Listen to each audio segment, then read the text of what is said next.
Hello, this is Aaron at PowerPopaholic.com, and I am talking with drummer extraordinaire John Borack. How are you doing today, John? I'm doing great, Aaron. How about you? Great. So, tell me, what are some of the bands that you are a drummer in? Oh, gosh. Well, I am the drummer for the Armoires, Southern California, I guess sort of psych pop band with Rex Broom and Christina Bolbenko as our leaders. People have called us the kind of the new wave Fleetwood Mac or Jefferson Airplane, since we have the male-female lead vocals, but they're great people, and Big Stir is a great label that they run, and very proud of our latest album, Octoberland. That's the first full-length album that I played on with the Armoires, and it was very, very exciting, and we have a couple new tracks we just finished up that'll be released in the next couple months. Very nice, very nice. And the other bands, you're in the Popdudes as well? I am in Popdudes. Yeah, that's sort of a recording collective. Me and Mike Simmons. We've had other people involved over the years, like Robbie Wrist and other folks, Addison Love and whatnot.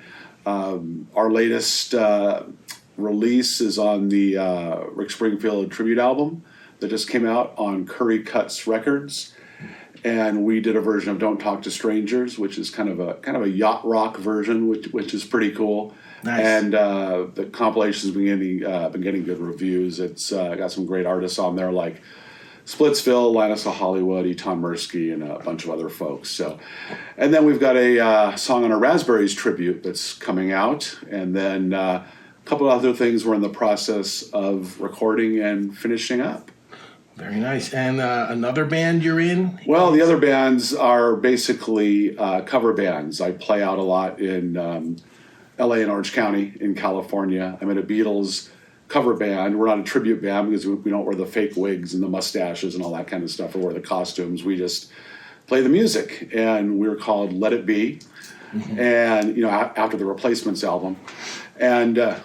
sorry, that joke. We're called Let It Be, and sort of our thing is we are an all-request band.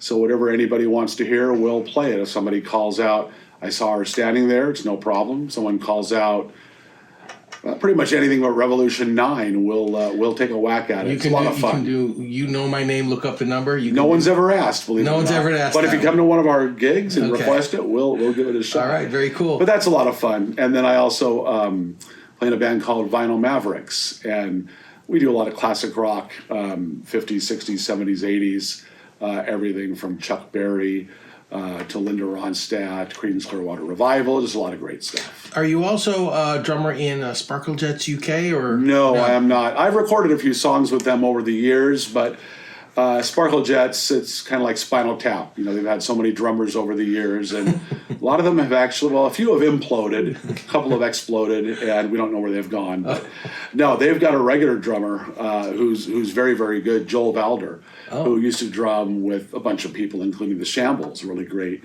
San Diego, California pop band, and Joel's wonderful. So I recorded a couple songs with Sparkle Jets over the years, but it's been a little while. Okay, cool. So tell me, who are your biggest influencers as far as the drums go? Oh, as far as drumming influences, Ringo Starr, number one. Anyone who says that what Ringo did was easy, or that Ringo was, lucky because he was, pretty much hit on the gravy train and ended up in the Beatles. Yeah, try to play some of the stuff that Ringo played. It's not easy. It's hard to even approximate it. He was amazing.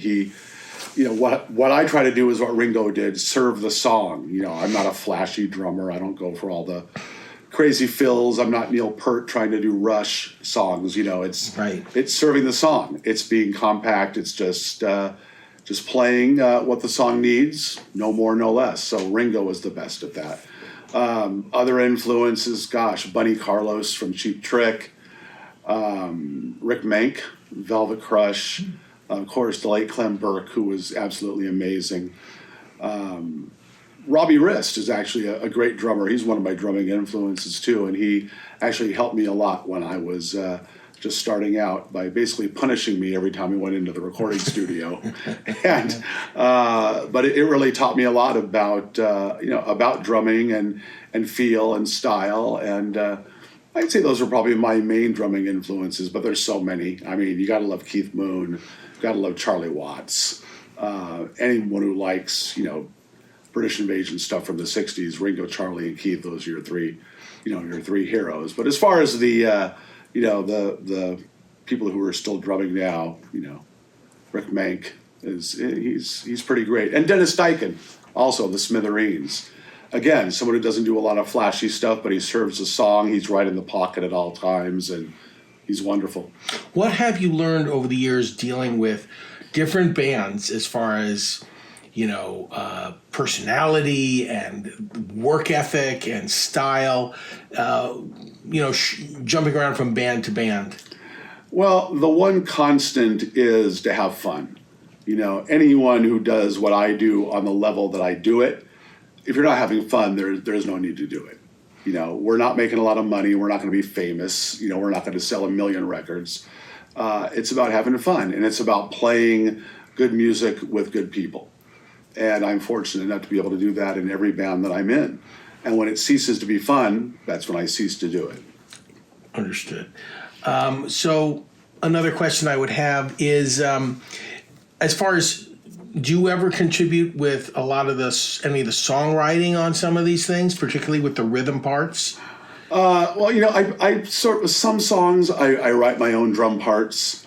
I sort of subscribe to the Ringo Starr theory. He said in the past that I don't know what I'm going to do up until it's time to do it. He said, he's not the type, and neither am I, to think, okay, at 16 bars, I'm going to do this, and at 24 bars, I'm going to do this. It's whatever he feels at that particular time. And that's kind of what I subscribe to also. It's whatever feels right. Some drum parts are really specific, especially when you're playing in a cover band. You try to get as close as possible.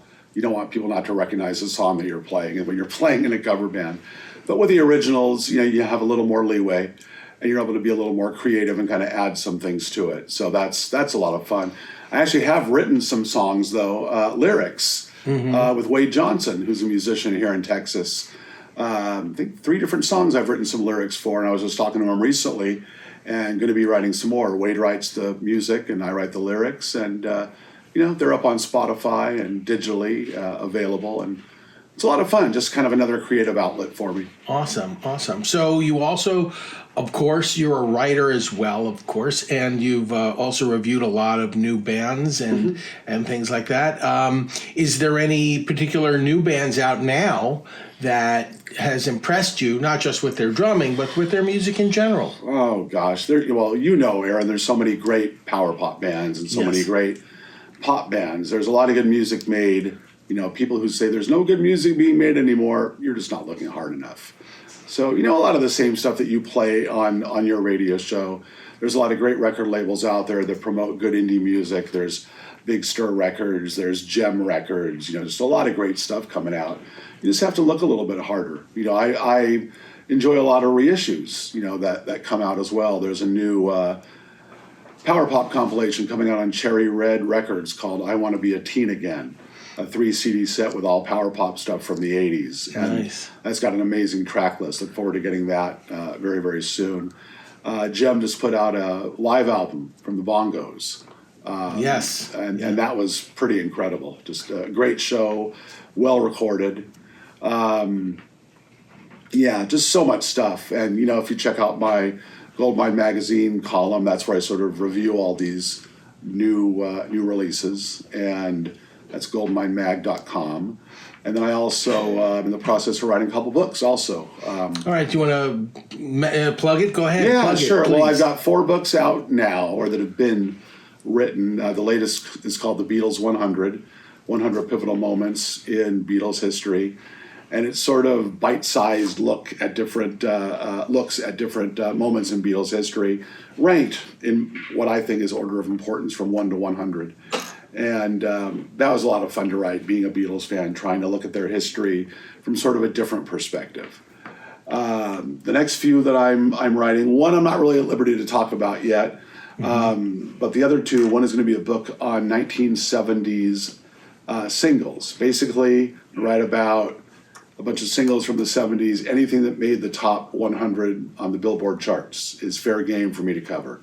Cool. And just so much great stuff from 1970 through 1979. It's going to be hard to narrow it down, but AM radio was going strong back then, and you had everything from singer-songwriter stuff to disco to hard rock, and then later in the decade you had new wave and power pop and punk, and it's just so much great stuff to cover. So that's going to be called Keep Reaching for the Stars, based on what Casey Kasem used to say at the end of his American Top 40 radio program. So I'm looking forward to writing that. That's going to come out on Rare Bird Books. Hopefully 2026 we're looking at it. Oh, very good. Awesome. So thank you so much, John. I appreciate all the work you do, all the music you make, and all the bands you play in.